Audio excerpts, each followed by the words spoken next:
আজকে আমি দেখাতে চলেছি এই DJI এর নতুন যে লিটো 1 সিরিজটা যেটা আমি কিনেছি, তো সেটা কি করে অপারেট করতে হয়। তো জাস্ট একটা ভিডিও আপনাদের কাছে তুলে ধরতে চাইছি যে এটা কিভাবে অপারেট হবে সেটার।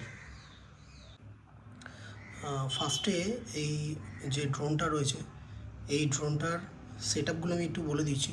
এটা তো ড্রোন, আর এটা রিমোটটা, আর সাথে এটা ব্যাটারি দিয়েছে। এটা কম্বো প্যাক, যার জন্য এটার সাথে 3টে ব্যাটারি সেট রয়েছে। তো আমি দেখাচ্ছি ব্যাটারিটা সেট আপ করে যে ড্রোনটা কিভাবে ফ্লাই আর মুভ করতে পারে। এটা একটা ইউনিটের মধ্যে 3টে ব্যাটারি রয়েছে, তো প্রত্যেকটাই এভাবেই রিমুভ করতে হবে। তো রিমুভ করার পরে এটা আমি সেট আপ করে দেখাচ্ছি আপনাদেরকে।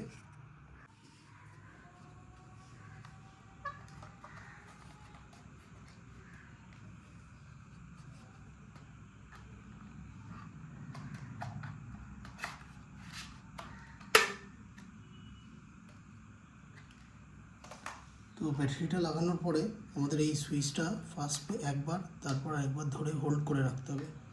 তো দেখুন ড্রোনটা অ্যাক্টিভ হয়ে গেছে। তো এর সাথে এই রিমোটটি রয়েছে, রিমোটটিও সেম প্রসেস। এটা সুইচটাকে একবার টিপে আর একবার হোল্ড করে রাখতে হবে, তাহলে অটোমেটিক এটা স্টার্ট হয়ে যাবে। তো আমাদের রিমোটও স্টার্ট রয়েছে, আমাদের ড্রোনও স্টার্ট রয়েছে। তো এখন ফোনটা সেট আপ করতে হবে। ফোনটা সেট আপ করে আমি ভিডিওটা করে দেখাচ্ছি। এটা জাস্ট দেখুন সেট আপ এখন হয়ে গেছে। এটা একটা DJI অ্যাপস আছে, আমি আপনাদের দেখাচ্ছি। এই DJI ফ্লাই বলে অ্যাপসটার মধ্যে ঢোকার পরে অটোমেটিক এখানে লোকেশনটা নিয়ে নেবে।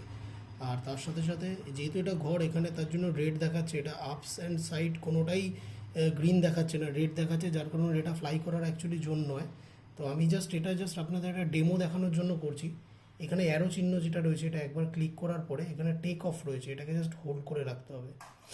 অ্যান্ড দেখুন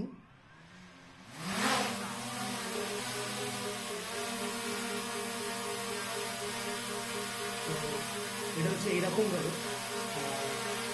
সিমিলারলি যখন এটাকে আপনি নিচে ল্যান্ড করাবেন, তো সেই সময় এইখানে অ্যারো সাইনটা রয়েছে ল্যান্ডের, এটাকে জাস্ট টিপে ঠিক সেম হোল্ড করে রাখতে হবে। এবার দেখুন নিজে দিকে সেন্সারে ল্যান্ড হয়ে যাবে। তো আমি জাস্ট একটা ছোট ডেমো দেখালাম। তো আজকে আমি ছাদে গিয়ে একটা ফ্লাই করেছিলাম ড্রোনটা, তো সেটার একটা ক্লিপ আপনাদের কাছে আমি তুলে ধরছি।